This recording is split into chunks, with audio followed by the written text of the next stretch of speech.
，B 哥加油！我挺你到底想说什么？我就是挺你，直说。我直说就是我挺你。他觉得我在他前面一步抢了这个访谈，很记恨我。对，记恨他，就暗戳戳的对他。我是第6个，他是第7个。因为他们仨是没分的，现在。对。因为如果那个林蔚提前抢了那个访谈，子泰就还有可能哦。因为我就是想选4个人圆桌派啊，圆桌是我一直以来的梦想。他对我的恨之入骨。好烦。哎呀，林蔚现在压力也大，3人组里。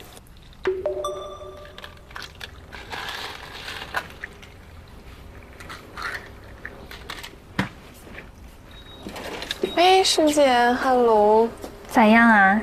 哎，就是没有选到我想选的。一开始想选啥？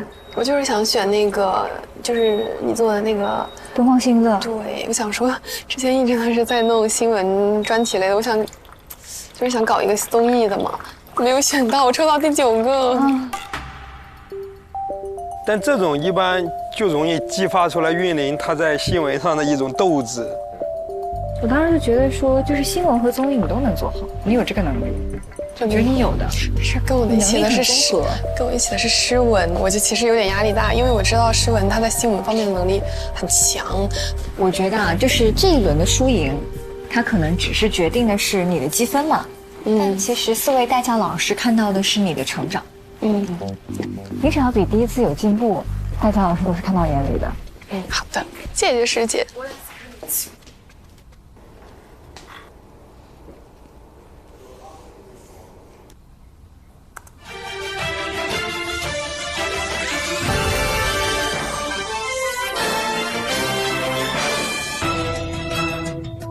2025年富士共进来看一下吧。行业协会教育 AI。哎，可以从最前面开始看吗？我想听听导语。其实说起来，我们的这一届的大会啊，开启资讯大门，盘点全天新闻。观众朋友晚上好，欢迎收看新闻夜线，我是赵阳。暂停一下，各位晚上好。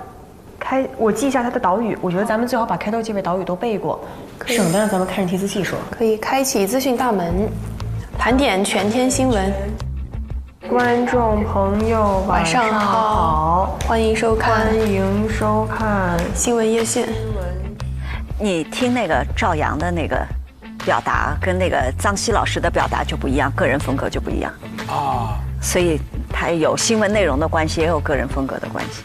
印象里面感觉就是主持人都是那种很板正的，然后看这个之后发现有很多风格，很多，有播有说有聊。大致先看一下模式。打开夜线封面。进入夜线关注。有站播。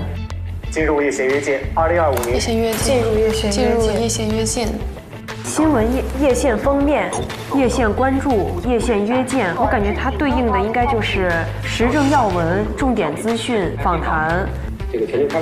哇，这个访谈部分好长哦。这访谈要撑多久啊？半个小时。哎，那我觉得有选题的话，咱们尽量一个人先准备3个比较精彩的问题，然后如果谁想追问的话，就是抢气口插进去。你觉得咱们能有这个默契吗？可以。等会儿我们可以找个具体的例子聊聊看。可以啊。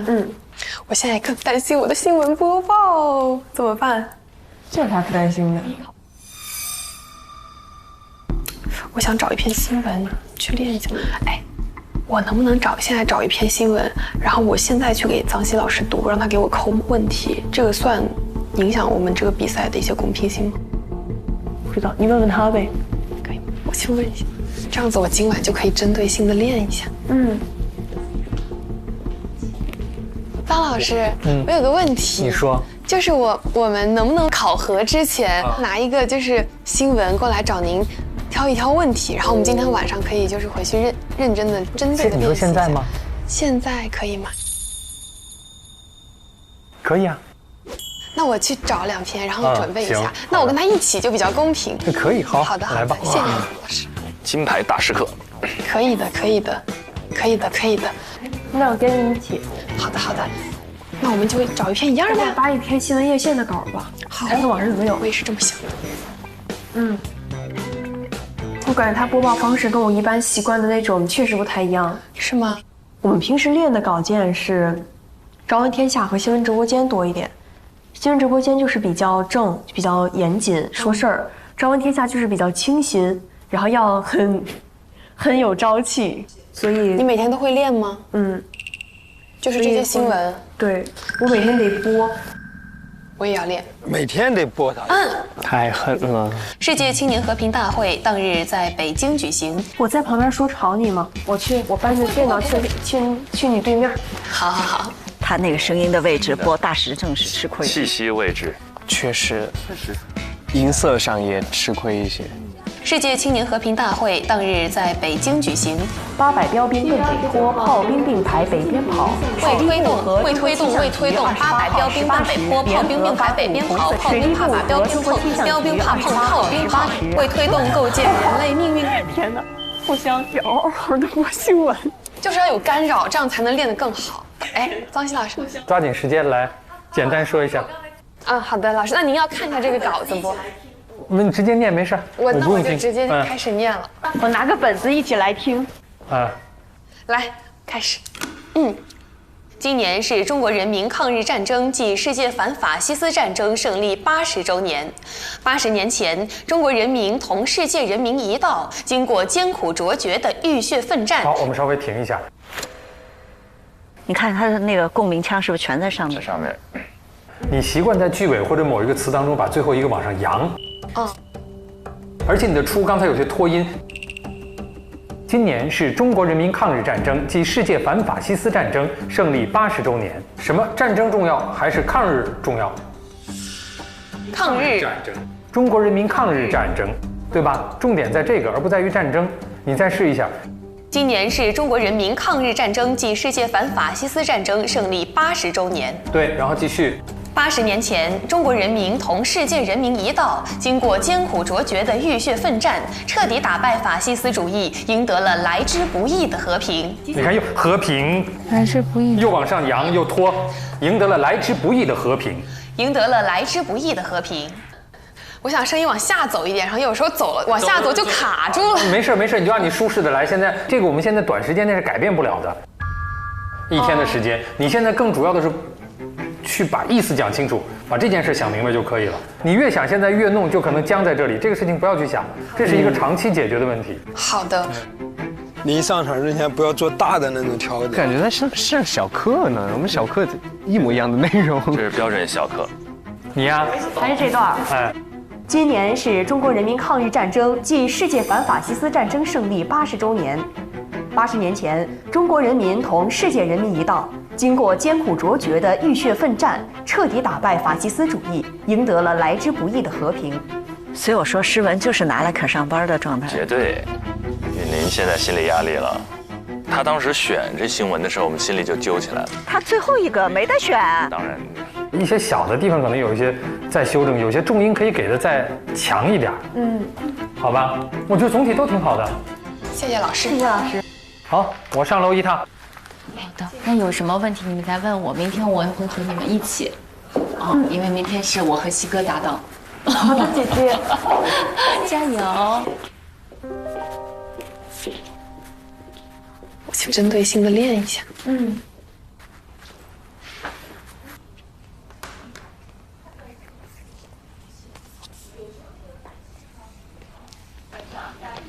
熟悉稿件，太难了，一晚上。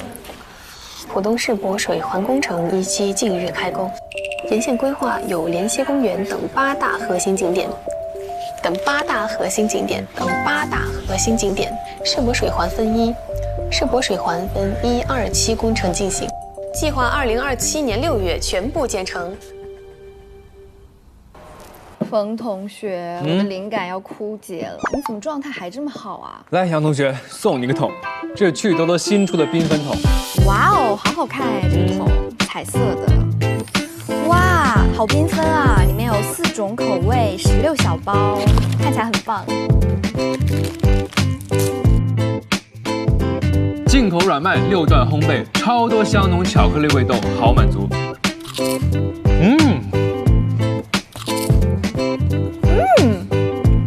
好好吃啊！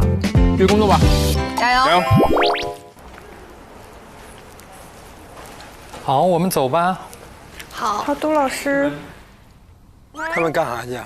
张老师带我们去看航天展。看什么？航天展。既然所有的东西都是明天给，那我们今天下午4点20从这里出发，去世博会博物馆看一下探月工程20周年的一个回顾展。然后呢，还会给大家带来一位神秘嘉宾，全程陪伴大家一起看展。哎，还安排了看展。那个张希老师是天文航天爱好者哦，对，所以带大家去看一下航天展，放松一下。是老师什么展？世博会什么来着？不用记，不用记，这不是考核内容，这只是一个进一步让大家了解更多的知识的过程。好，看完展之后，我们去吃晚饭。好。羡慕，我也想去。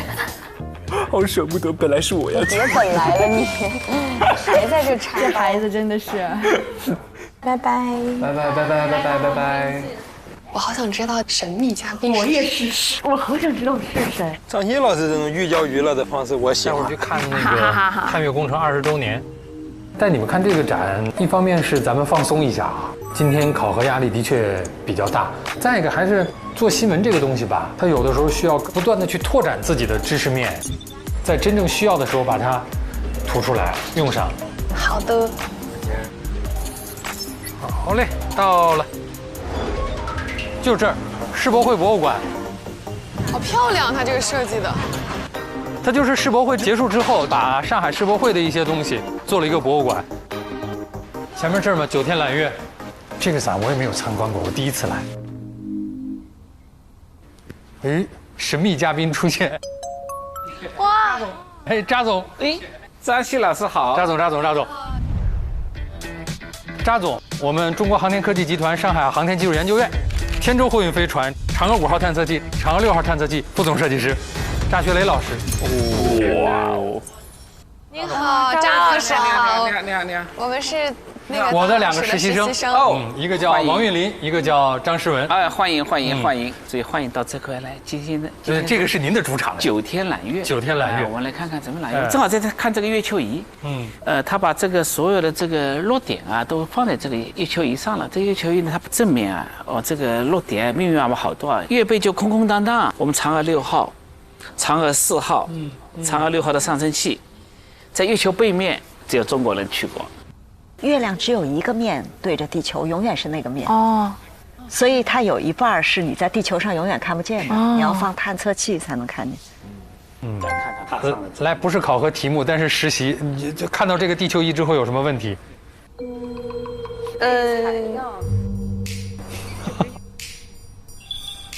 这不是月球仪吗？好，月球仪啊！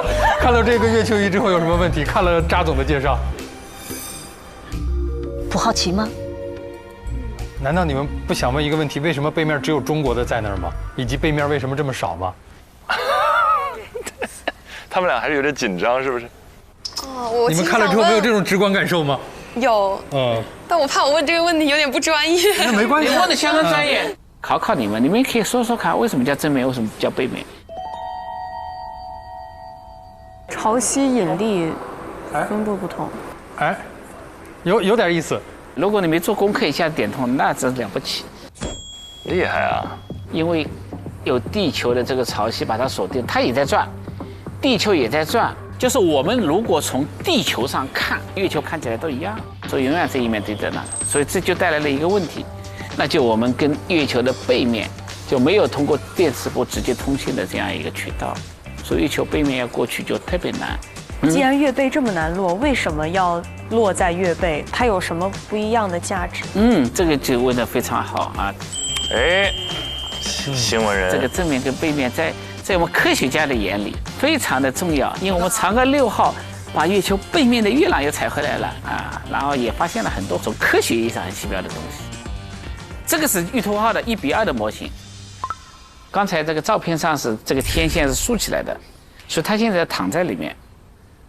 它为什么躺在里面？因为在那个竖起来，是因为没有那个地心引力，它可以竖起来。月球也有引力啊。那为什么？你说，你知道？竖起来是在工作，回去再在干嘛？充电休息。说得很好，就是休息。因为月球有那个特性，半个月的白天，半个月的晚上，晚上特别寒冷，所以为了它休息，我就让它做了一个这样一个相当于一个小房子，让外面2个太阳能翻板盖起来以后呢，散热慢一点，完全正确。你看这个一下子一点就通了，是吧？我们里面还会有核能的电源，每次度过差不多15天的长夜的话，正好够了。真的，我跟盛文在一块儿会特别有压力，太优秀了，压力山大。老师，我有一个问题想问，就是这个返回器的轨道示意图，我看到它要从外太空进大气层再出来，然后再降下来。这是为了减轻一点它的那个燃烧的一些重量，然后卸一点力，让它再借着重力势能往下掉吗？说得很好。这个我们叫载入返回，就这张图啊，刚才你看得非常好啊。我们用打水漂的形式，插着大气层的边缘，还没进入深层大气层的时候，让它再跳起来。然后第2次再进入，我就按照预定的这样轨道再着陆到地面上了。这个时候的速度，那保证我们现在的返回舱的防热结构能够承受这个压力，啊，所以这也是我们的首创。老师，我还有个比较私人化的问题。这个时候还有一点特别重要，就不仅要会问，而且只要听不懂，一定要再问，不停追问，因为不是每一个人的现有的知识储备一定会听懂的。那你就再问，就千万别怕那个说我问的是不是显得特丢人。对，就这个概念是一定要去掉。张嘴就问。就是跨越1、2加速度的那个弹射的那个轨道，其实很像3个尔弹道的前半段，但他们又说3个尔弹道这个2次弹射无法，在技术上无法实现。那这个看上去它不是实现了吗？非常好，你说的这些技术啊，在工程实践中间，都可以去验证。我不知道你是学什么专业的？他是学播音主持的，真的好。但是他对空军的很多，我估计跟你一样，会被播音主持耽搁的我们的一个航天人。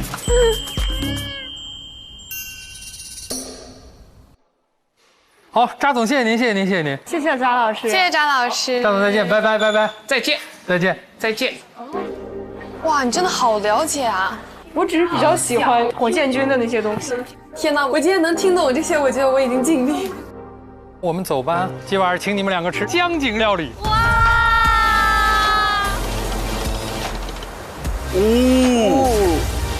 哇塞，滨江美景。哇塞，那边外滩能够看出来很明显。哇，中间那个钟楼看到了吗？那个外滩海关大楼，那是外滩所有建筑当中最高的。外滩就是当时各个国家都在这里有自己类似于商行啊这样的地方，所以它叫万国建筑博览群，有各个国家的建筑风格。好漂亮啊，大上海。走吧，我们去点菜。走吧，走吧。其他几组会羡慕哭吧？我天！吃吧，吃吧，吃吧。来，这些天压力比较大，吃个冰淇淋填一填，好吧？谢谢。好吧，我不客气了。你在广州就待了1年是吗？我是毕业之后去的广州，去年7月份去的。然后今年差不多也就是待了一整年。广州那边是为啥就想走了呢？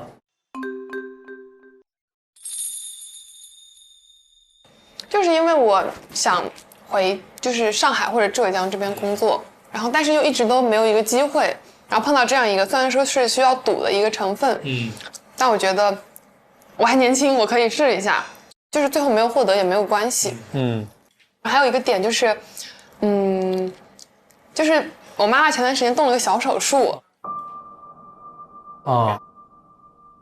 然后我是那时候因为人一直在广州，然后工作很忙，我没有办法抽1天的时间回去看，因为1天也没有办法飞一个来回嘛。手术当天我还在工作，然后我那时候就其实有点小小的愧疚。我知道其实我父母是不会在意这些点的，但是我就觉得还是可能要离家近一点，因为我家就只有我一个孩子。那你自己没想过就这么辞职回来，没压力啊？有压力啊，其实，所以我前2个课题，我感觉我压力好大，因为我感觉可能其他同学还在读书，他们可以把这个当做一个非常好的实习经历、成长的经历。但是对于我来说，我其实是放弃了一份比较稳定的工作，来到这里。我有时候就会想，天哪，我如果没有拿到这个 offer， 那我就是会有点内心上的无法说服自己的那种不甘心的感觉。这压力好大。但我现在其实从这2天开始，我已经逐渐清醒了因为我其实觉得这个 offer 它最终肯定是一个结果的呈现，但是如果说我能从第1个课题到第8个课题有一个飞速的成长，那我觉得也是很好很宝贵的机会。因为其实我那1年的工作经历，我有一点点就是在一个小窗子里了。可能我之前干的工作其实就只需要我干好主持人这个事儿。我非常能理解。有人给你弄这弄那的，然后我就感觉就也不难，我也觉得很简单，就是对我来说。但是可能往往需要这种复合型的考核的时候，就才会把我的短板暴露出来。其实这也是一个很好的机会，因为我之前不觉得我在这些方面是有欠缺的，然后反而这一次之后，我就发现，就是其实自己还有真的有很多很多的问题。可能身边的同事他们不会给你真正的一些建议，他们会说你好或者怎么样，你就真的会觉得我好像还不错，会太盲目自信了，反而。所以我觉得这个机会跟大家就是学习，其实还是认识到了自己很多问题。我觉得这是很好的一个点，这样我可以去改正。要不然我认识不到自己的问题才是最恐怖的。对，这个是如果太年轻的时候太顺了，未必是好事儿。你就觉得以后可能都会这样，但你真的某一天遇到一个坎儿的时候，可能就会一下子过不去。对的，是的，是的。对于你来讲，在那边1年的时间，已经能够做一些大的晚会，某种程度上真的，我觉得还是也算比较顺的了。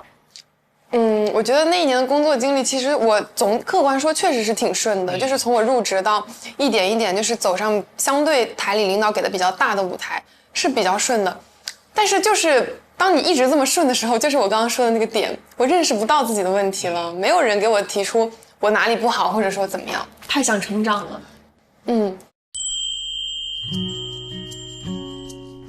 广东卫视这1年的工作经历，它其实给我带来了很多实践的成长，然后也是在这1年的工作过程当中，我坚信了我就是很喜欢做主持人这个事情。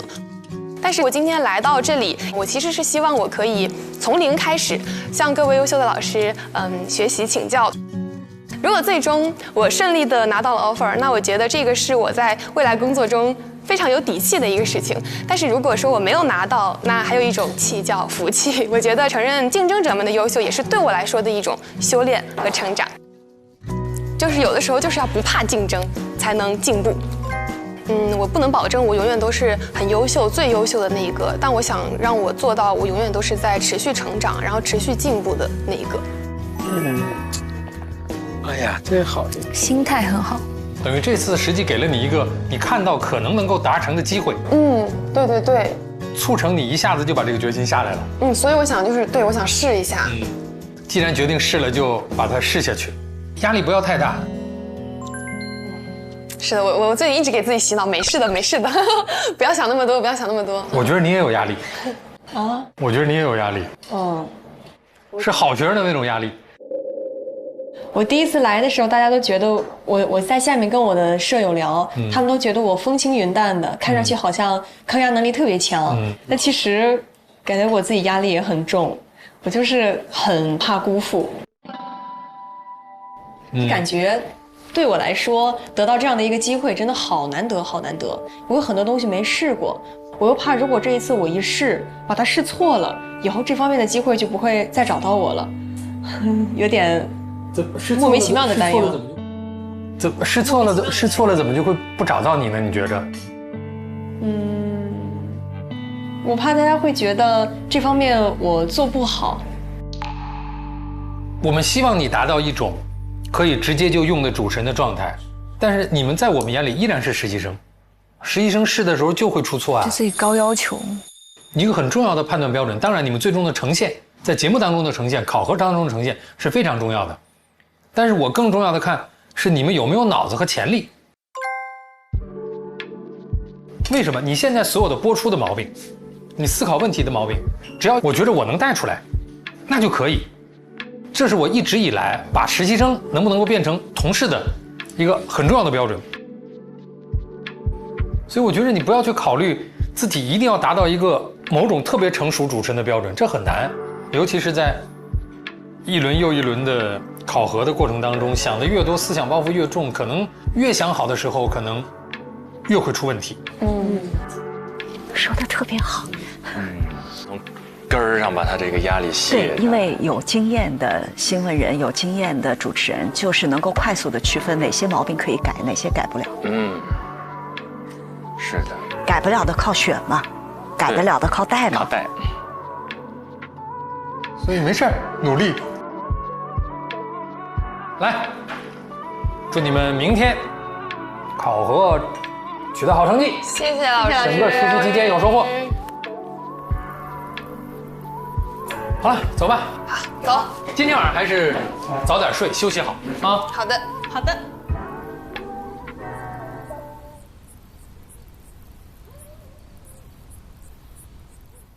这一组终于到了晚餐时刻。其实这是很重要的一个从办公室里的稍微带有一点距离感的老师和实习生的关系，到可以交心、谈心、推心置腹的某种意义上朋友关系的一个重要的转折点。因为我觉得他们也积累了很多压力、很多想法，其实也需要发泄一下。是的，岳林他其实不说，我们都快忘了，他从广东卫视有一个非常稳定的工作，而且我去打探了一下，他很多节目上，然后事业还是上升期，不是瓶颈期。那这个决定就显得更加的，就是勇敢了。是啊，他是完全的拥抱一种不确定性。而且他好像是把自己归零了嘛，就是从实习生来做起，这个归零的勇气好像也是挺重的。可能他家人的那个小手术真的在他生活中投下了一个小石子儿啊，激起了涟漪。你们过去有没有这种在自己的人生道路上有这种决定性时刻，就突然有一刻你就知道，哎，我真正想要的到底是什么？哪怕有一个巨大的代价或者有一个巨大的风险，也愿意去尝试和挑战。出门工作之后，我的一个目标就是很清晰的目标，就是我要赚钱。那我就在研究，因为就是普通的工作它不会往上递加，我是想挣得更多一点，所以我就会在网上去了解一些新的工作。发现那些新的工作只存在于大城市，它是有一个改变的机会的，所以我会去大城市去改变啊，什么接触各种行业，然后接触到很多之后，我觉得可行性的第一个就是直播，那个时候直播好像正兴起，还有个什么淘宝的那种模特，这两个方向都是我想靠的，就靠着吧，就靠到女团去了。我也不知道为什么，反正都是工作嘛，我就去了之后，然后也在那个团里待了2年，又觉得好像也没什么动静，然后我就觉得一直这样下去吗？那未来是什么呢？他30岁、40岁了以后还这样吗？就是会想到一个未来，就有点考虑说我要不要转行，我说干点别的。准备转的时候吧，进了一个节目，就这个节目，然后没走得了，然后就一直到最后了。那到了最后，然后就进到了这个行业里啊。那我想，又有多种的可能了，因为之前不知道这个东西，也没有可能性。然后到了这里之后，发现我又有一些可以选择的方向了。所以我觉得，有的时候没有目标不用急，其实只是你没有到那个时间吧。我是觉得，因为你可供你选择的其实很少。你碰到那个机会的时候，你就会知道，哦，原来我想要的是这个。对。俊林有吗？之前我一般会给自己定一些阶段性的目标。那我现在就是，其实我前2年就一直对做导演这件事情很感兴趣。我这次自己拍了一个小小的那种专题片的片子，我就自己觉得还真的挺有成就感的。第一，我首先不是学这个专业的嘛，可能我还需要去，就是在这个过程当中去学习更多的专业知识。其实最开始的时候，我真的是一头雾水，因为我完全不知道我要怎么做才能把一个片子给做出来。后来我发现，好像从最一开始，就是看起来很遥远，根本不可能实现的这件事情，它真的就摆在你面前的时候的那一刻，真的很有成就感。愿意试一试是一件特别好的事情。对，我也觉得韵玲那句话说得很对，就是我现在也年轻嘛，我就觉得说能尝试就去尝试，就可能我现在去尝试的话，就我可能发出一个东西，如果不太好的话，肯定会有很多人就是说我这个不好，但是我也认为大家的批评可能也是对我进步的一个更快的一个方式，就是有一些批评的意见里面它是带有很强的建议性的，你如果真的把它给能够消化了的话，可能你进步的就是比别人快。厉害，所以我在想，所以也许过2年就导演界一个新星冉冉升起，这完全是有可能的。贺导，就跟你刚才一说那个小点子的时候，就我一下就带入了，因为我现在心里也会有一个方向，是在下一本书的主题框架基本上都已经搭建起来了。我也是，下一个的那个脚本我都在我的脑子里面，我还写出来过。没错。哎呀，怎么还惺惺相惜上了？你俩这还？我想听一下批人他到底是对我吗？你心里的小念想太多，群星闪耀。我没啥念想，我就觉得能过一天是一天。活着就是念想是吗？哎呦，你说完我有底多了。我其实挺理解他们2个人，韵玲和诗文，就是他们俩那种，我选错了吗？就那种自我怀疑，我其实挺能理解的。是的，全玲老师你有过？对，就因为我是大转过行的，对吧？对，所以我从央视出来做投资人，然后有一段时间会出现这样的状况，就比如说我们投资界，就挺著名的媒体说，全老师，我决定给你们的基金颁一个奖，我觉得你们做得不错。我说是吗？你的确觉得我做得不错吗？你要是来主持我们这个颁奖晚会的话，我就给你颁这个奖。真事儿啊，1赠1啊！就是那个不止一次。就那一刻你会特别怀疑自己，说我是谁，我在干什么，我到底投资有没有得到大家的认可？对，就我到底投的，你们认为到底是个啥状况？就是你还是会自我怀疑。然后我就后来在想说，原来你当主持人的时候，当记者的时候，你也会面对外部声音，对吧？那肯定不是每一个人都喜欢你，会各种人给你提意见。我为什么不在乎？我不在乎你们提的那个意见，我知道我在干什么。是。然后你就会发现说，你真得就这那个业务足够自信到你可以不在乎外部评价的时候，你才能到那份儿上。然后我就会对自己说，选就选了，然后你有可能就是没有那么好。还有可能你用尽全力，用尽你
但要直面所有的观众，那所有的眼光，他们要如何自处，如何在这种眼光织就的意义之网或者牢笼当中，应该怎么去自处？来，我们一起来看一看新闻夜线这一组面临的考核情况。哎呀，开始正式播了吧？开工了，新闻夜线。进入夜线约见，今年的第8号台风竹节草对上海的风雨影响逐步加大，怎么拆解这个死而复活的台风呢？我们今天请到的嘉宾是中国气象爱好者科普团队联合创始人王路成，另外呢，中国气象局上海台风研究所的研究员朱雪松也将会在线参与我们的讨论。主持人好，大家好。也想先从您目前拿到的相关的资料来给我们介绍一下，目前这个竹节草的走势到底是一个什么样的态势？曼谷方面的行动，而泰国代理总理普拉坦韦差亚猜则表示，以上就是新闻夜线的全部内容。更多新闻请登录看看新闻客户端。咱们要不要捋一捋昨天新闻夜线的那个内容？我感觉看看他们提问方式，咱们挂挂钩。可以啊，那我们去会议室吧。然后昨天那个叶县约见，他叫积极应对台风复活赛，他请了2位嘉宾，一个现场的嘉宾是中国气象爱好科普团队的创始人，他是一个公众号，然后另外一个是台风研究所的研究员，就他连线的，好像这个是对，所以这一次整个的一个就是立意就是气象，那我可以从头到尾捋一下问题，可以说是问了4个维度的问题。就是第一个是介绍基本情况，然后第2个死而复生是气象的角度，是讲原理，然后呢第3个是一个新闻关联，然后跟北京的强降水相比，然后是呈现了哪些特点，最后是一个服务性的信息，就是你要怎么去认识这个事儿和你最后要用什么方法来解决，就是一个还比较清楚而且可以套用的思路。可以。太清晰了，他学习的时候都是100%。我觉得需要一个这样的朋友感染我们。我需要让一个朋友引领我。是，我也需要。那到时候我们拿到那个访谈嘉宾的信息之后，我们就先列4个方向吧，4个方向吧。我觉得是可以的。对，分配一下谁来问哪些。对。就是一个13，一个24。如果自己这个领域里面有的问题的话，就可以就来追。我可以申请1和3吗？可以啊，那我就来结尾。好。老师，这远看怎么穿的跟贵妇一样？忙了个毯子。准备怎么样了？我现在正在模拟当中，正在押题。就是我们看了昨天那期新闻夜线，然后我们就把这个给就是诗文把这个拉出来，我们一起聊一下。对，分析我们要怎么去提问，然后从哪儿什么结构设置问题会比较好。感冒怎么样了？好点了。啊，行。能播。大概5点半左右出发啊。OK， 好的。还有时间，有什么问题来找我，但我不会做过多的答复。好的。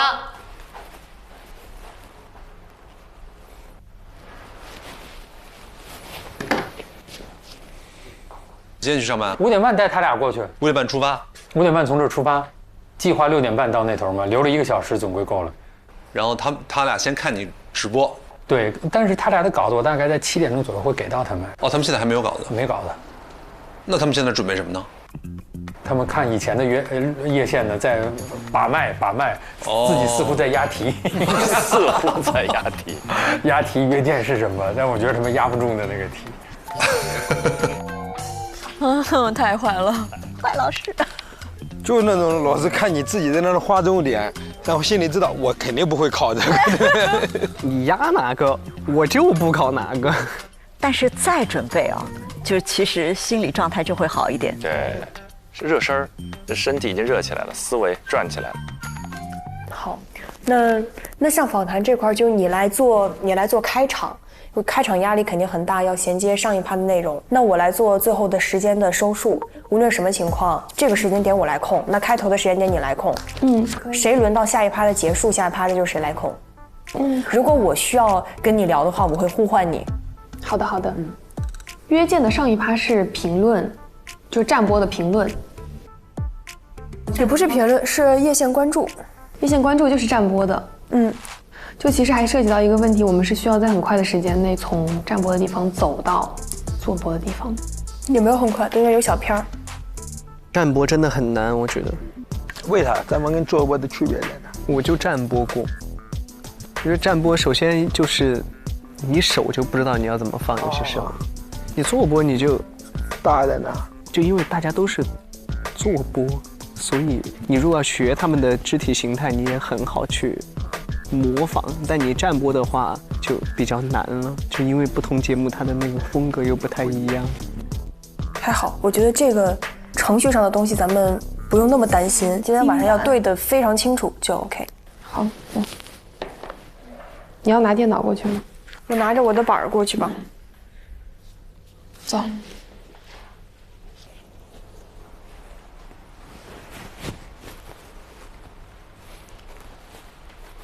该走了。好，加油！风萧萧兮易水寒，搞得这么壮烈干嘛？好像我要带他们去多么艰险的地方一样。拜拜拜拜拜拜，老师们，拜拜拜拜拜拜拜拜，加油！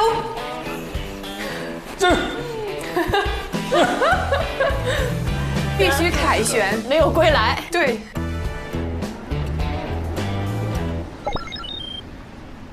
到了，同学们，这边就是总部。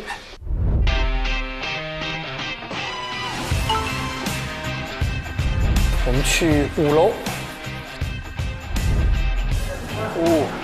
哇，这是实打实的了，真的来了。我的天！来，你们就坐这儿好了。好的。这个房间就短暂的交给你们使用。好，没问题。你们两个稍微等一下，我去把今天晚上要用的稿子给你们拿来。好的，好的。你冷不冷？不冷。好，可以先把我的你要冷可以穿上。好好，谢谢谢谢，我不用，搭在后面了。好嘞。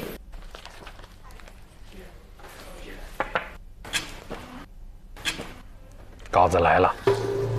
哇，这么长。是这样的，我跟你们说，前2页是串联单，就今天整体的版面的安排都在这个上面了。稿子当中凡是这样被标灰的，一律都不用看。上面你看到有双，那就是2个人的。A、B 就分别是单人的。然后到了关注，每人都是有占播的。在串联词1.5之后的页线广告1、频道 ID 1和小片头1要完成一个转场，也就是说 A 要转场过去，在这个时候，大概时间只有35秒时间。那么最后一个板块，我们也把它拆分开，反正都是做播。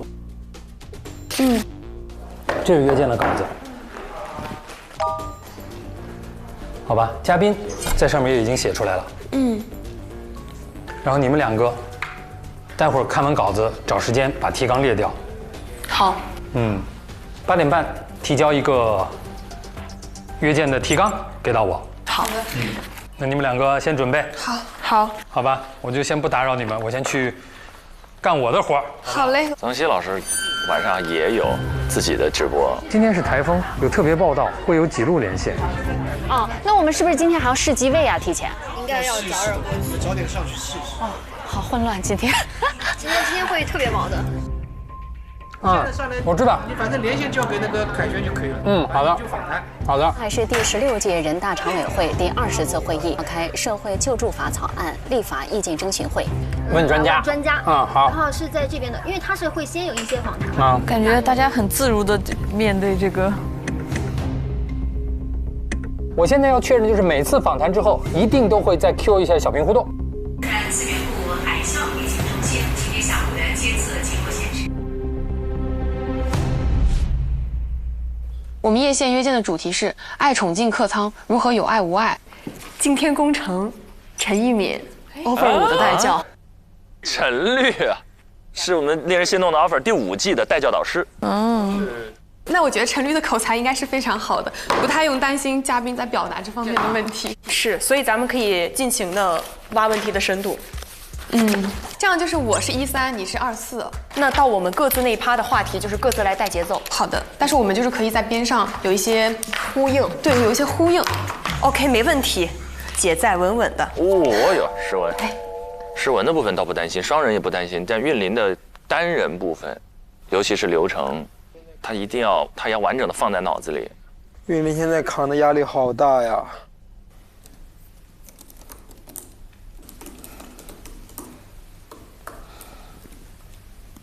一个话题大概设几个问题会比较好？你觉得？这个串联单看起来是非常庞杂。我感觉先看最值得关注的话题有哪些。如果问的话，咱们可能得按照一个问的节奏来，就是由浅入深，然后由公众最关心的问题，然后问到一些延伸的有建设性的意见。我们以观众的视角来看吧。如果你知道了现在可以携带宠物上飞机这样的一个事儿，你最关心的是啥？大小、价格。我觉得2个点，为什么之前没有，为什么现在有？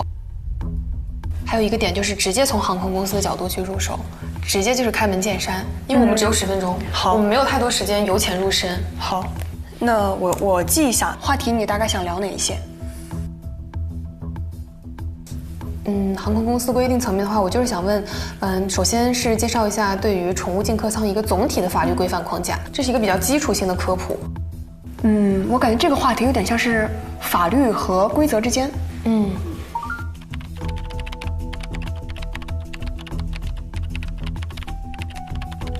那第2趴就是乘客的视角，携带宠物和不携带宠物的乘客的视角。对，这个是值得讨论的新闻节目嘛，它不是一个生活服务类节目。就比如说，你把你的狗狗带在你的座位旁边，邻座那个人怕狗该怎么办？所以它就有新闻视角。第3个话题，其实我有一个点想说，这个规定的一个变迁，就是从最开始宠物进客舱的时候，它是什么样的一个规定？那第3趴的主题其实就是变化。我觉得收尾是不是可以从未来的法律完善来讲？一整篇我们都已经说了很多当下的法律，那也肯定会提到一些法律的空白。那未来怎么样做，3方怎么做会更好？我觉得其实是可以作为一个收尾。对，那我先把这一块法律的完善列为趴4，我先把它列成第4趴。好。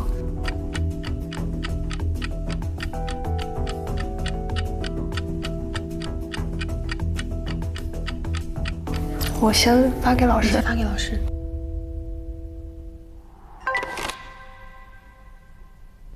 接下来就到化妆间去改装。好，进化妆间吧，去吧，改装，然后就把那个你们衣服就放到这儿来吧。我和凯旋先去工作了。好，线下参观人数预计将达到35万人次。大会期间，专区项目路演60场，早期创业项目现场。据了解，这次推出的日校课程时间段设计的十分灵活，分为了3个。哇，他们这个倒计时更像这直播。艺术早课为9点30触达意向客户超1200人次。3、2、1。观众朋友，晚上好，欢迎收看新闻夜线，我是张希，我是郭凯旋，这就开始今天的夜线资讯之旅。吸引800多家企业参展，展出3000多项前沿。原曾任河南省佛教协会会长，世界斯诺克上海大师赛正在1天之内同时迎接海啸与台风双重影响。研究所副所长韩鑫，欢迎2位嘉宾走进演播室。疫情作业区域、一线水闸区域、田间地头棚设计核酸检测点、地下空间及抽排处置情况如何呢？我们来连线现场的记者翟玉森。看到现场积水正源源不断的。接下来台风的影响会逐渐的减小，这个时候对于防灾减灾工作来说，重点要向哪个方向转？今天计划取消进出港航班640架次，被判处有期徒刑1年9个月。涉案旅行社的经营者。我们介绍一下目前上海地铁路网的情况吧。究竟是一个什么样的影响的路径？孔肯雅热、基孔肯雅热、基孔肯雅热，天津北部局地发生地质灾害。的上海之余，我们马上来连线他。现在我所在的位置呢是在浦东机场的 T1航站楼。我甚至这个风一下子过来的时候，我有点站不住了。现在外滩已经是风大雨大的一个场景了。哎呦，你看他们也变化了。观众朋友，感谢您的收看，祝您晚安，再见。再见。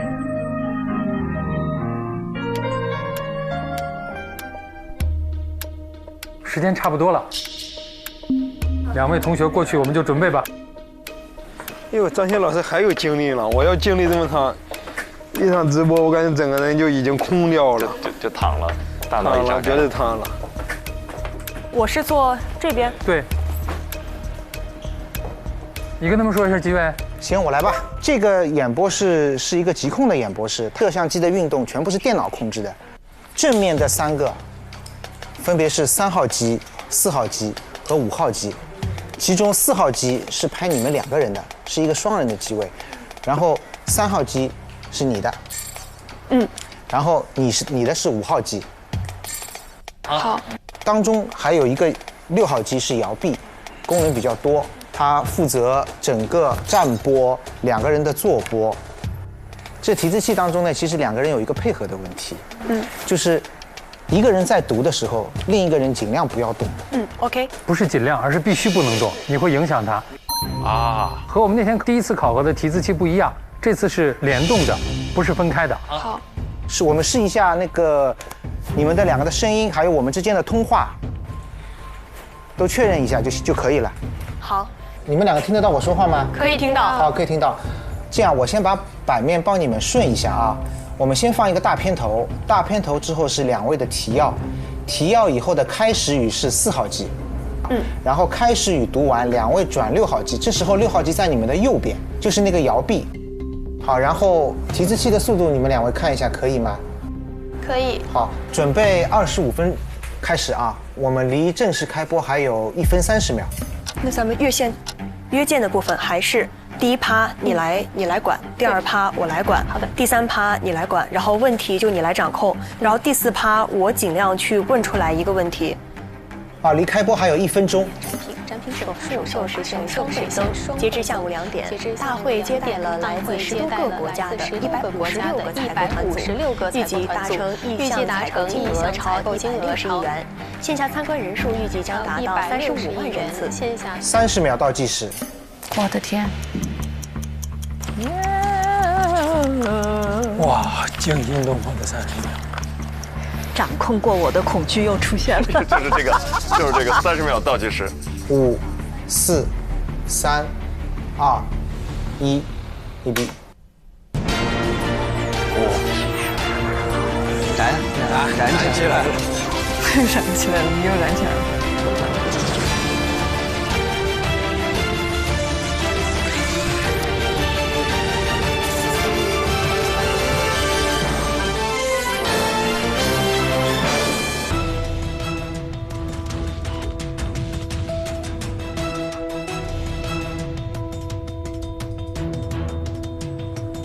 好，开口。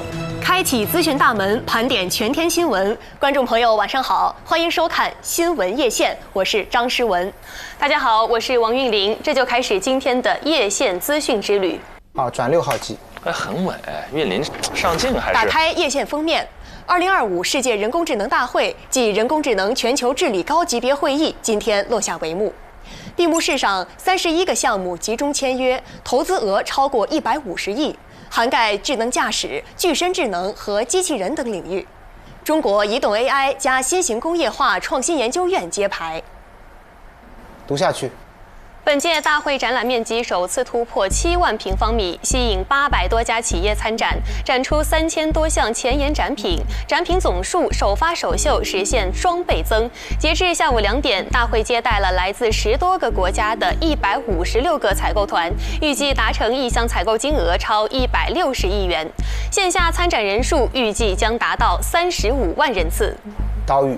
人工智能是年轻的事业，也是年轻人的事业。今年的世界人工智能大会，青年力量呈爆发式集结，35岁以下青年人才占到了40%。读下去。从技术研发到产业实践，年轻一代正在以蓬勃创造力全方位释放 AI 领域的先锋势能。在本届大会的首次对外开放的 B2 展演空间里，一位16岁的 CEO 以自信、专业的表现吸引了在场所有人的目光。EA 坊。哎呦，专业，稳。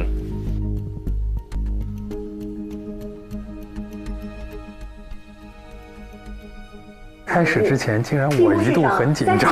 项目集中签约，投资额超过我去那边看一眼啊。好。2个人的开场不错，没有怯场，稳住了。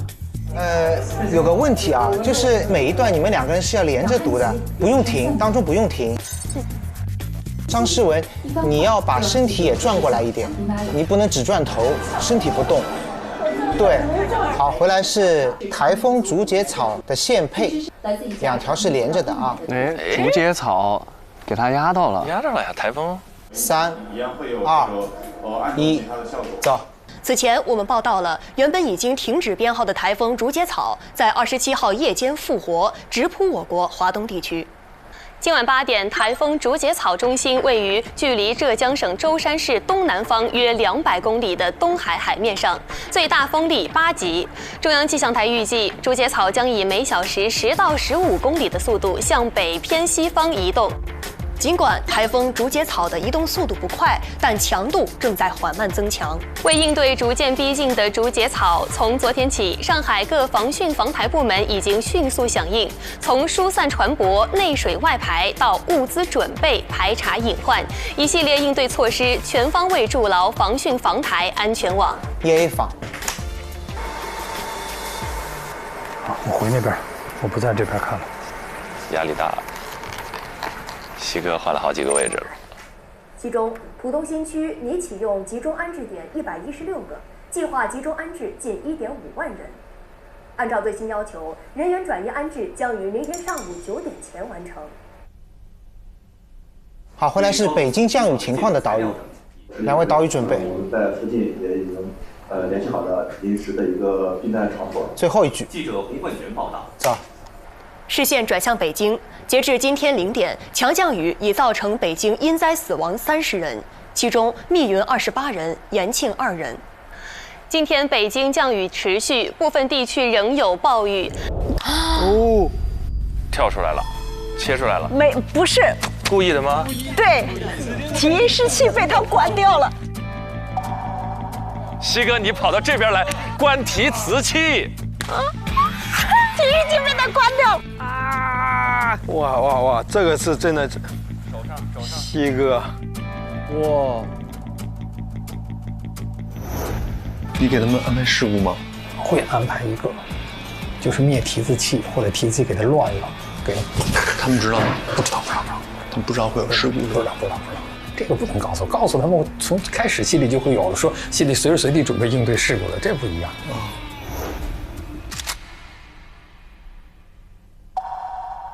今天北京降雨持续，部分地区仍有暴雨。那同时呢，我们看到个别点位的大暴雨，并且还伴有雷电。来看报道。EA 房。干得不错，不错，很自然的过度低头，而且他马上找到了那个切口。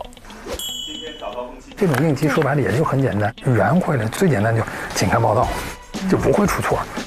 所有导播都知道，提字器灭的情况下，你说一句请看相关片子，就知道放片子。哦呦，懂了，厉害。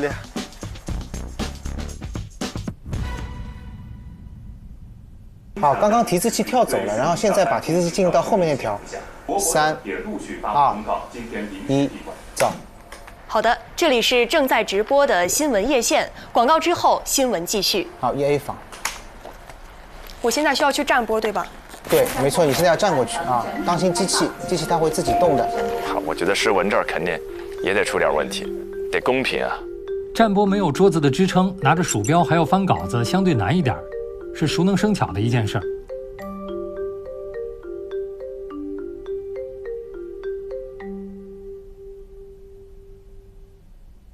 好，要准备了啊，小片头回来就是你，3、2、1，一个 A。张诗文准备啊，走。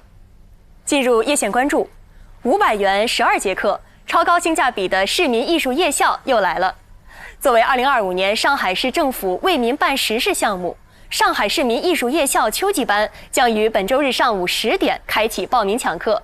据了解，此次推出的日校课程时间段设计得十分灵活，分为3个时间段：艺术早课、午间1小时以及都市下午茶。我们来看一下时间。艺术早课的时间为9点半到11点半，聚焦银龄人群和全职妈妈等，多在社区或者是居民集聚的空间。而午间1小时的时间段为12点到1点，多是聚焦在职人群，在办公楼里。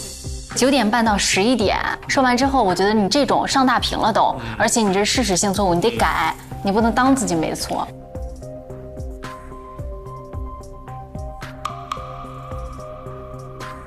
多是聚焦在职人群，在办公楼里、产业园区或是百人群。那么在课程方面更是包罗万象，既有传统的国风舞蹈、书法、乐器，也有紧跟潮流的手机摄影、插画。甚至是实用的旅游日语和中式点心制作。哦，这是什么使坏的手势？关提字器了。与此同时，市民艺术夜校进一步拓展点位，秋季班拟共开设600个点位，2300门课程。2300门课程，其中近半数为 AI 相关的课程。那么有关于这一些课程的内容，我们也想到它是市民美育、日夜兼程、同时兼顾这样的一种设计的形式。好，爷爷准备啊，请看报道，快，不要找。那么首先，我们现在进到下面的一部分新闻。昨天，静安区人民法院对2名利用抢票软件抢购倒卖博物馆门票的00后男子作出判决，这也是上海首例相关判决。是随便找了一条读下去了是吧？应该是就手上搞的，有啥他就瞎读了那个。前面一条片子漏掉了，是接不了了，没有按串联单的顺序来，他直接跳了。他是找到哪个是哪个。应急他不能说他随随便便就把这条片子跳过去了，而且他随便挑出来一条片子念，那如果同事们反应不过来，又该怎么办呢？导播本人还有放片子的老师，那全部都得跟他的顺序来调了，所有的片子顺序也变了。博物馆跳掉了，闭幕跳掉了，斯诺克也跳掉了，他的是哪个呀？那条是哪个？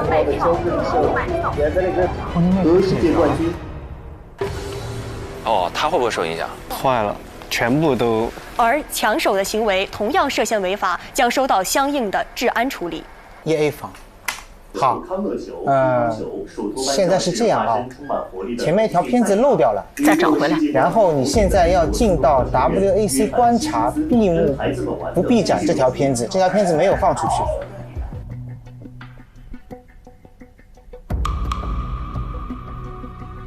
来，黄玉玲，你先让一下，你先回到你的座位上。他还有一条片子没有读完，没法交换。再倒回来，把这条片子再倒回来就行了啊。是与此同时这一条吗？第一句是世界人工智能大会昨天在上海闭幕，你能找到吗？好的，还没有找到。你翻稿子还不如在提示器里面找，往上走。啊，片子还有10秒钟啊。10秒钟找这。提词器是极不好找的，因为一面就是20个字。好，准备啊！我的天哪！3，你们找好，停，到了，就是这里，走。世界人工智能大会昨晚在上海闭幕，但在上海世博展览馆的展览延续到今天，整个展览参观人数超过35万，创下历史新高。好 ，EA 房。好，现在换人。换人，韵林。哎，你这么一说，那这场韵林没准能够。抢下分数来了。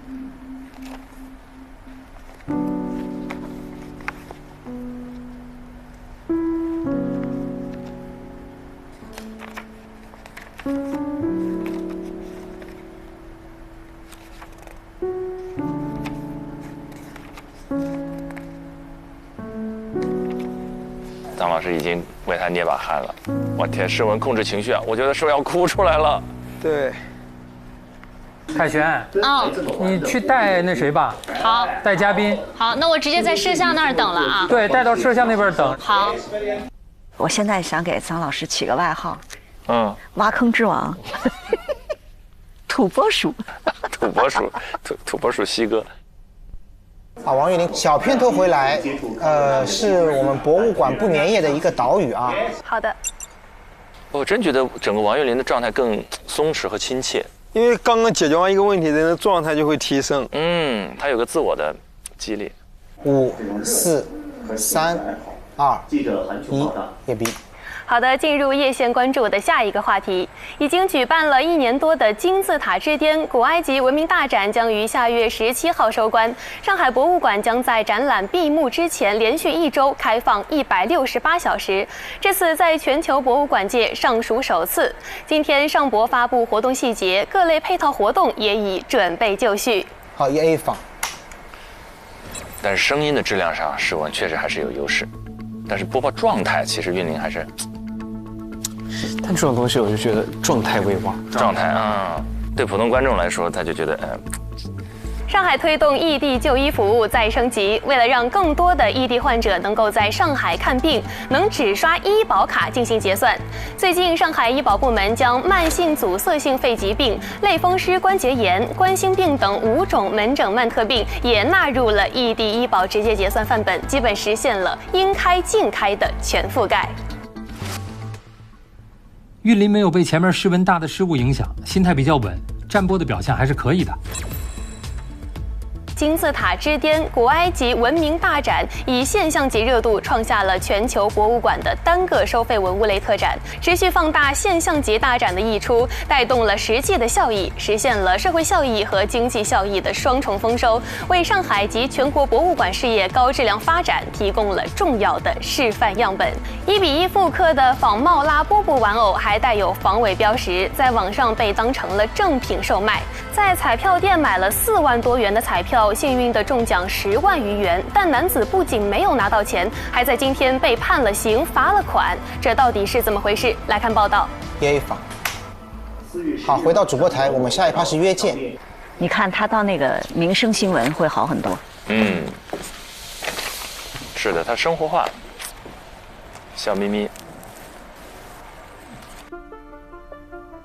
10整体给我的感觉相对它是稳的，或者说是让我觉得舒服的，就是诗文有点慌乱和低沉。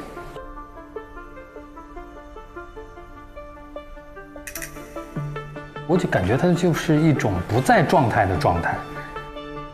嘉宾来了吗？现在能带吗？现在上可以上，那先坐着吧。陈丽来了。瘦了，是不是？哎，真是。陈丽瘦了，都下颌线了。好，2位准备了啊。片头回来就是你们约见。5、4、3、2、1，阅兵。好，2位准备，4号机。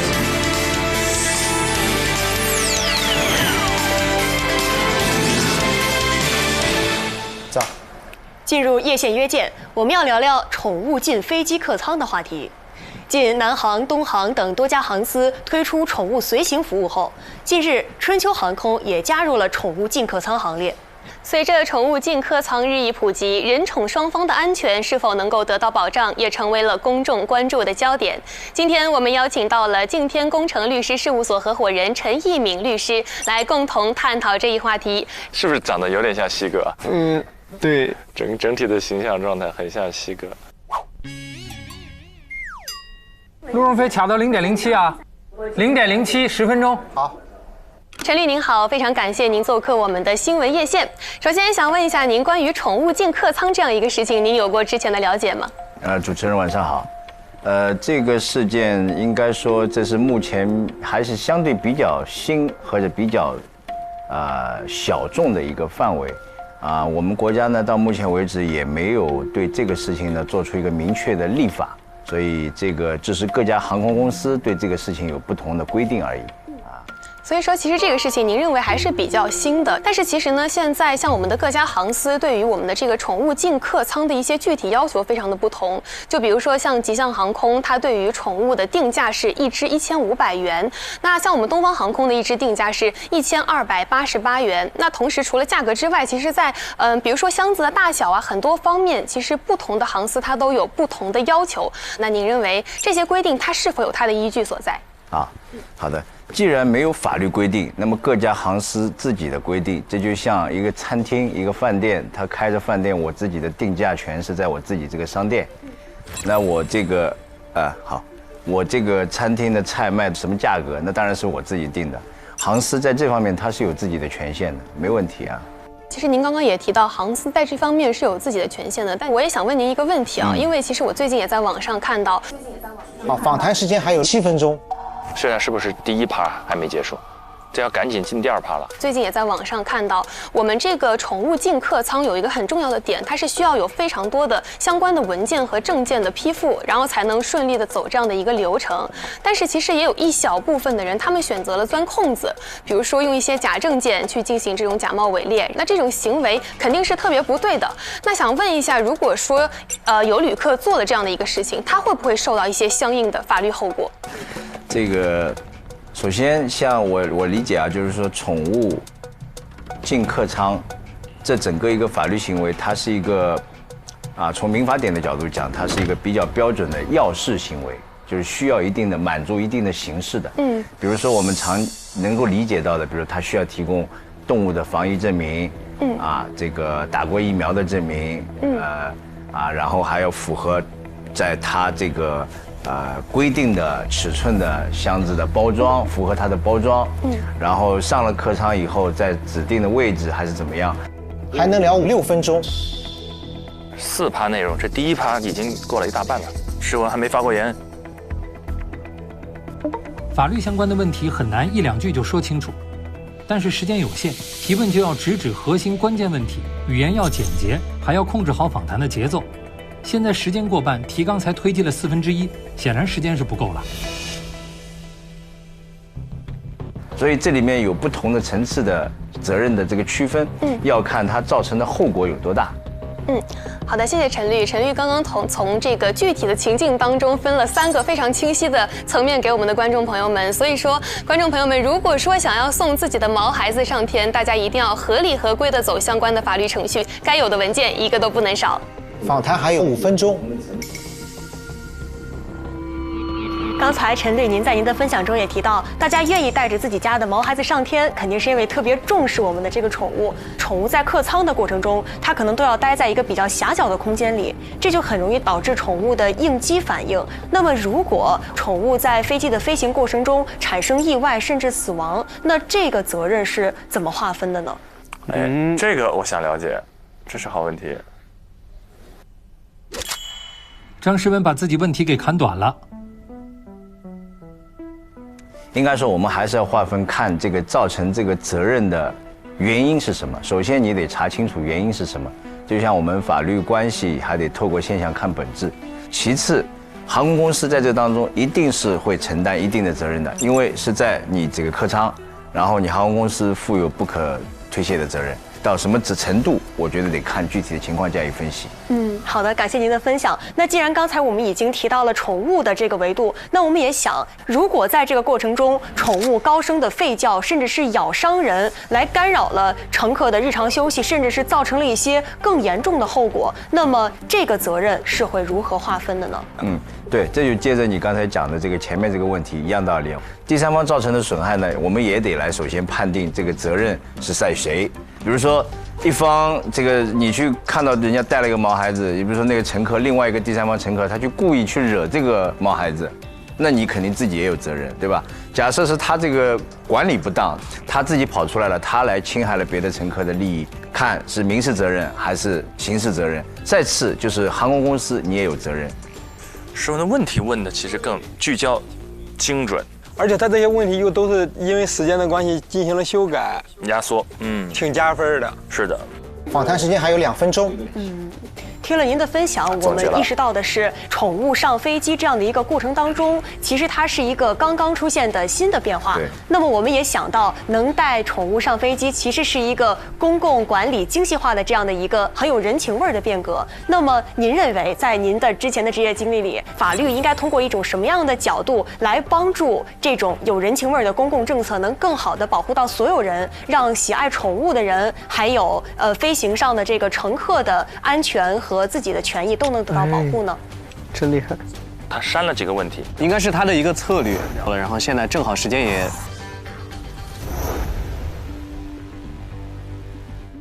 好，给的时间到了啊，然后嘉宾回答完这个问题就可以收了。目标就是好，法律本身追求的就是公平。我们想要完善达到的目标，就是在整个这样一个构建的这个出现的这个法律关系当中，所有出现的主体都能达到权利义务的对等。你要承担义务，但你肯定也对应的会有权利，没有单方面的一方偏颇一方的。所以法律肯定是朝着完善这个脚步，完善这个事情的各个方面的角度去往前走的。明白，谢谢陈律给我们带来的精彩分享。其实刚刚您举的这些例子都让我们感受到了，其实这些反面案例都像警钟一样，时刻敲醒着我们法律的威严。谢谢陈律，谢谢您。谢谢主持人。好的，这里是正在直播的新闻夜线，广告之后新闻继续。好，陈律您可以回去了，有请，谢谢，感谢陈律。谢谢。陈律，您从这边，对，还从这边。好的。加条稿子，没有提字器，到时候低头念。在串联单在哪里？在中美经贸会谈之前。好的。加在哪？加串联单里头，接下来是哪条？接下来是这条。外交部和也门之间。之间是吗？好的。好，广告还有30秒。就前面的情况，就偶尔会碰到，这个是常态。2场会碰到1场吧？哎呦，没有时间熟悉背稿，对吧？这几十秒钟快速看一遍。那当然没时间背稿了。对他们来说，30秒，好嘞。这个是把所有的那个意外情况全部都来一遍。临时加新闻稿件，就是为了测试主持人的现场应变能力以及抗压能力。5、4、3、2、1，阅兵。好，插播口播。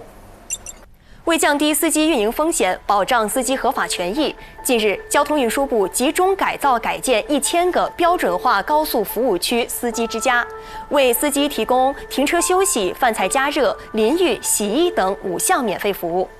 目前，第一批100个提升改造完成的司机之家已投入使用。每个司机之家将至少提供20个货车停车位、2个淋浴间、2台洗衣机，24小时营业。针对司机投诉较多的运费拖欠、执法不规范等事项，交通运输部联合有关部门部署开展了收费治理工作，降低过高抽成比例，实施货主预付运费等，保障货车司机的合法权益。可以。好，继续现配。当地时间7月28号，中美2国经贸团队在瑞典斯德哥尔摩举行中美经贸会谈。这是继瑞士日内瓦经贸会谈达成一系列重要共识，英国伦敦经贸会谈确立伦敦框架后，中美双方再次就经贸问题举行面对面磋商。瑞典首相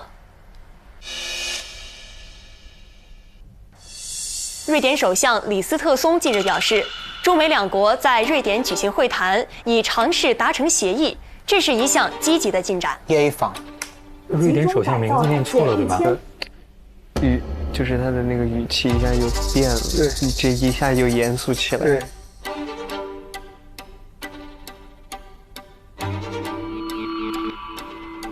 继续。上个月25号，伊朗政府批复了暂停伊朗与国际原子能机构的合作。西方国家随即已启动该机制，相要挟，要求伊朗继续履行伊核协议。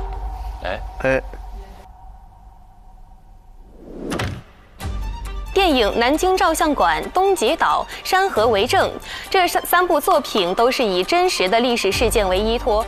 嘴瓢吃螺丝我都能理解，第一次播这么多内容，还要面临各种意外，对2个人来说都是一次非常大的挑战。今天，泰国陆军和柬埔寨国防部分确认，2国军区指挥官在边境地区进行了会谈，共识了停火协议。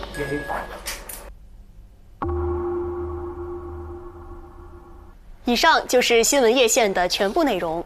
更多新闻，请登录看看新闻客户端。更多视频，请下载看东方客户端。谢谢您的收看，祝您晚安，再见。这句话听着是巨石落地啊！祝您晚安。好，结束了。哎呀，我跟你说，思文肯定特别沮丧。都有点沮丧。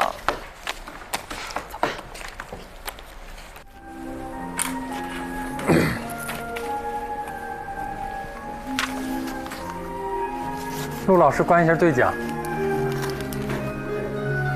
你觉得谁好一点？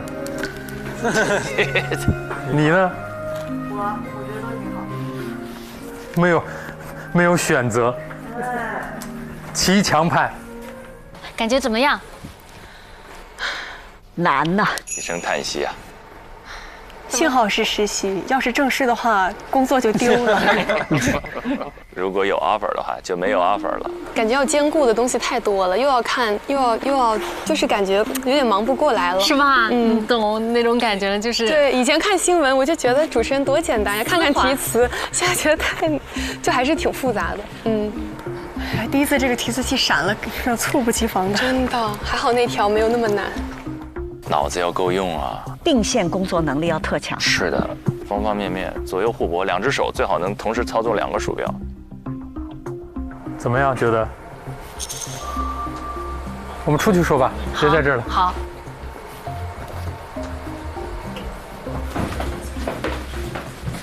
你就坐这儿呗。不，没，就站着聊聊就好了。他们的什么？今天感觉怎么样？我出了大岔子。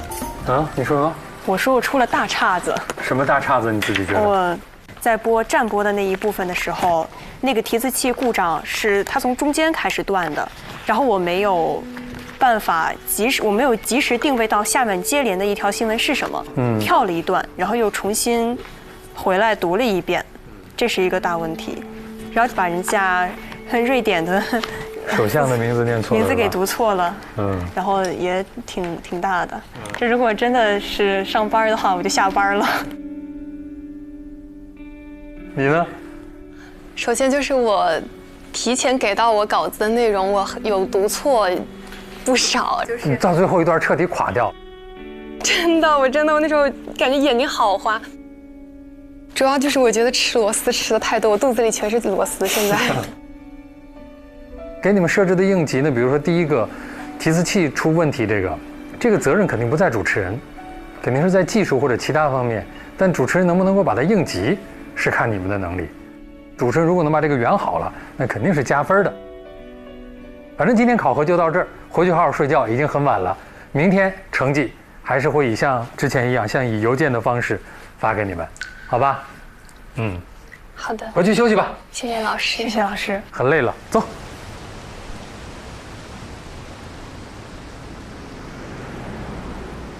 公主，请上车。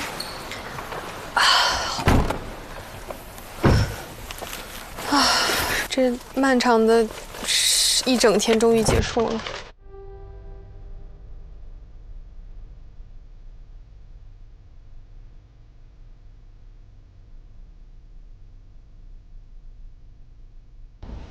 我在想，这个到底是张老师一个人打分，还是其他的老师一起打呢？你觉得？好像是张老师一个人吧，各自打各自的。那凯旋姐会参与打分吗？有可能，他们俩要沟通。那明天我们就是过去找老师复盘，差不多。不太好评。前半段其实韵玲还真的已经崛起了，是这个续航能力。诗文呢有几个大的失误，那几个失误太大了，一个时间，一个人名，一个跳稿。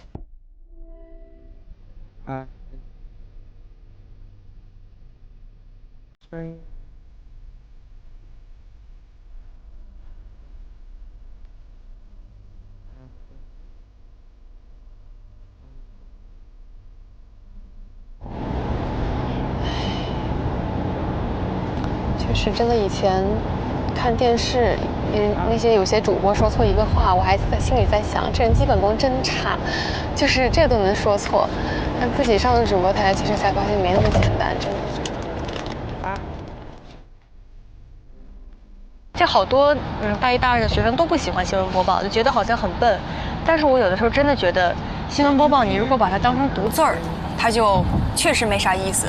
但是你把它当有准备的跟观众的那种信息交流，你就会感觉很好。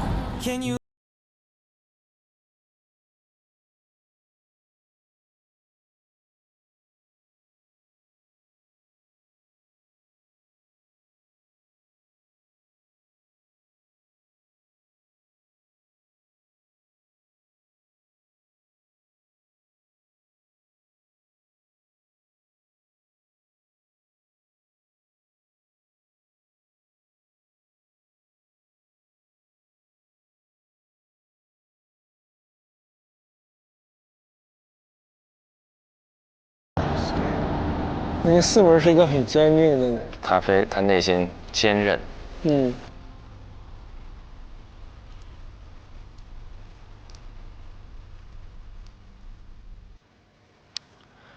哎呀，这个心揪着看完了这一段呀。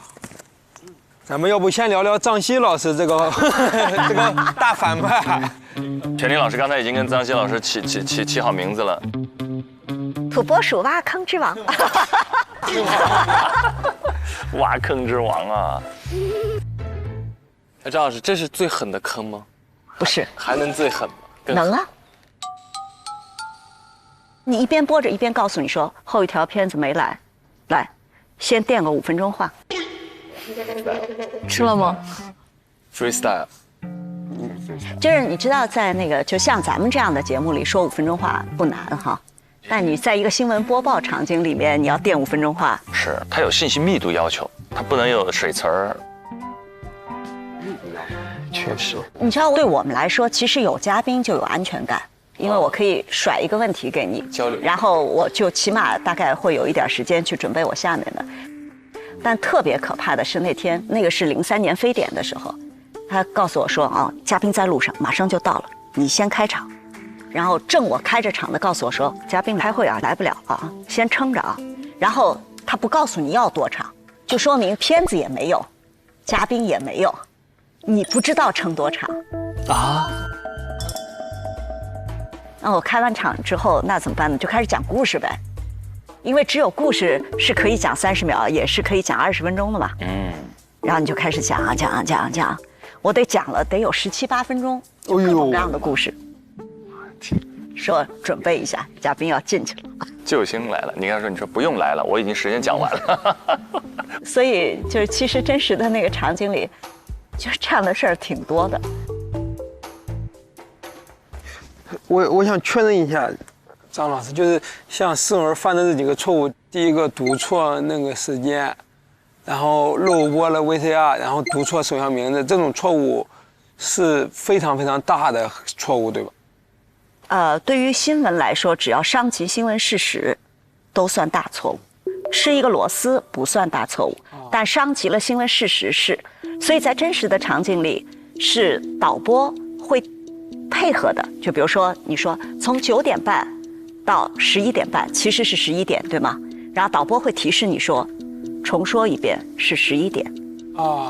然后你就要及时的说啊，对不起啊，这个课的时间其实是9点半到11点，大家注意一下。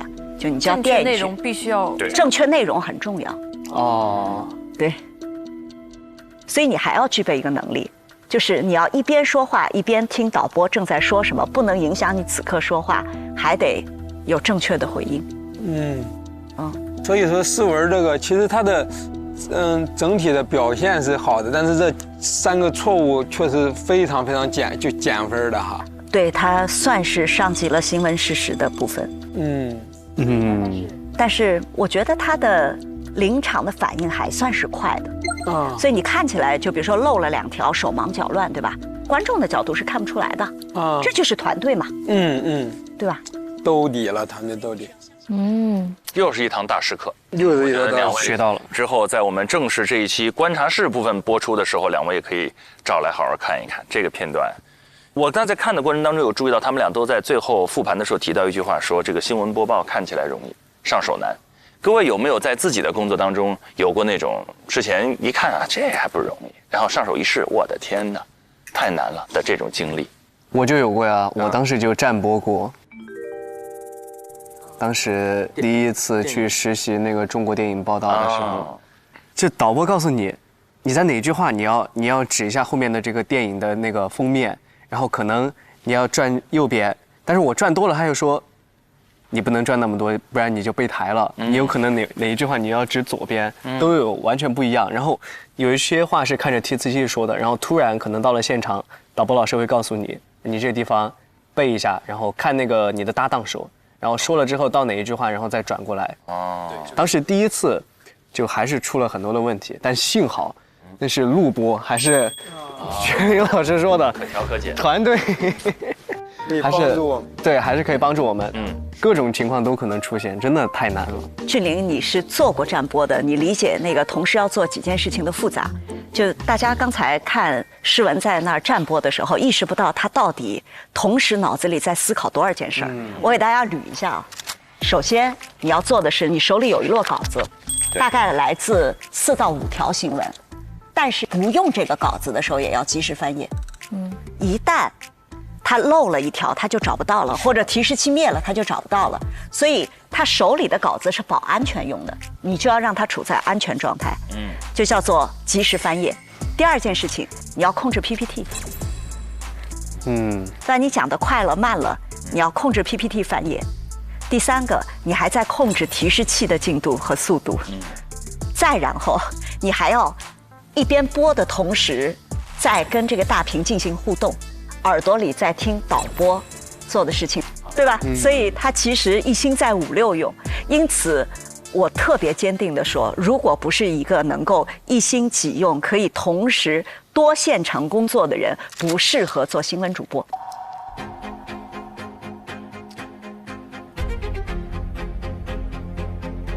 这个真的是为了成为新闻主播，我以后边吃饭边刷手机边看书边听音乐。我们原来有一个特别好的主持人，但是他就是不能一边说一边听，只要他听到就会特别礼貌地回答好的。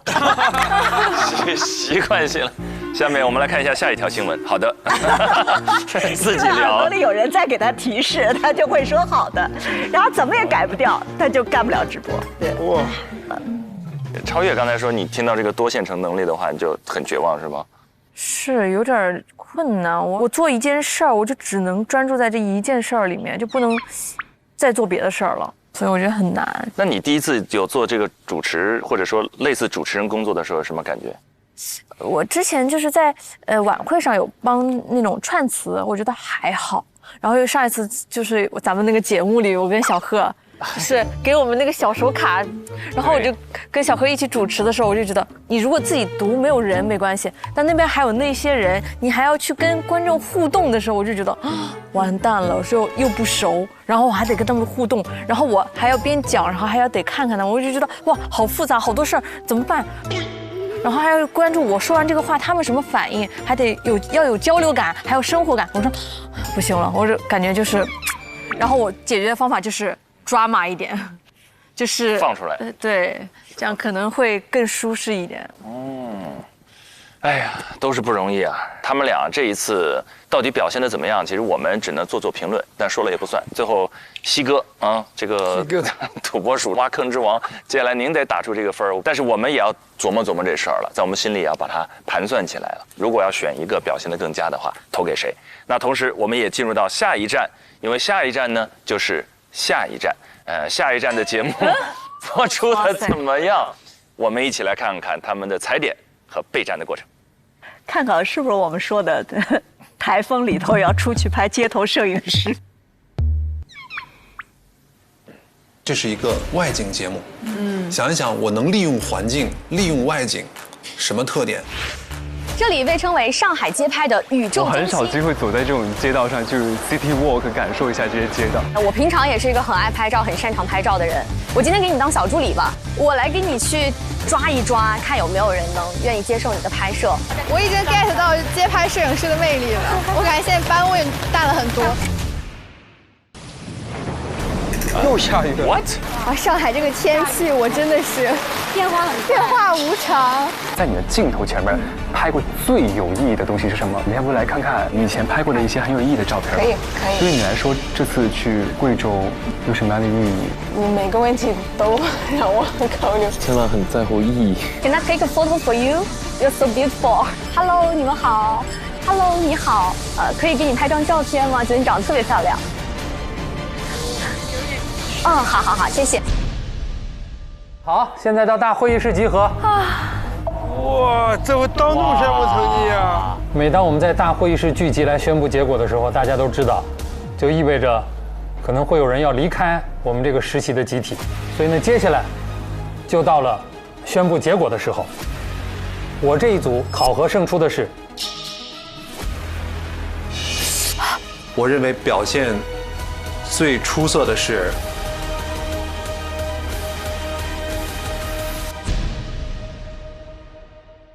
渴望就可能，心动就发生。本节目由酷爽带感点燃无限渴望的百事可乐冠名播出。鸿蒙折叠电脑13英寸便携18英寸大屏，折展之间体验非凡。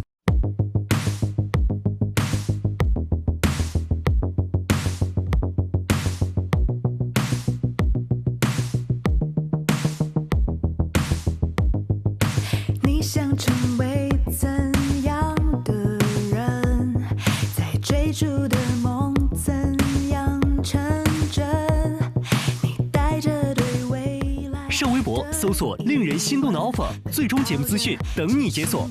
上微博参与令人心动的 offer 话题讨论，选出你看好的主持新生，见证最终 offer 的诞生。上微博带话题令人心动的 offer， 分享出面篇名场面。更多节目精彩资讯尽在新浪娱乐微博综艺新浪综艺。上新浪新闻客户端搜令人心动的 offer， 看节目更多精彩内容。百度一下你就知道，上百度 APP 看百度热搜 ，get 更多热点内容。独家中文百科合作伙伴百度百科。上百度搜索令人心动的 offer， 精彩内容尽在百度百科。上知乎搜令人心动的 offer， 解锁更多精彩讨论。上前程无忧51兆，收获心动的 offer。感谢丽丽城传媒。如果你对内容行业感兴趣，欢迎在腾讯校招官网 join.qq.com 投递峨眉派专项，等你来实习。令人心动的 offer 尽在腾讯校招，等你来拿。每周3、周4 12点 SVIP 更新，19点 VIP 更新，会员抢先看一周。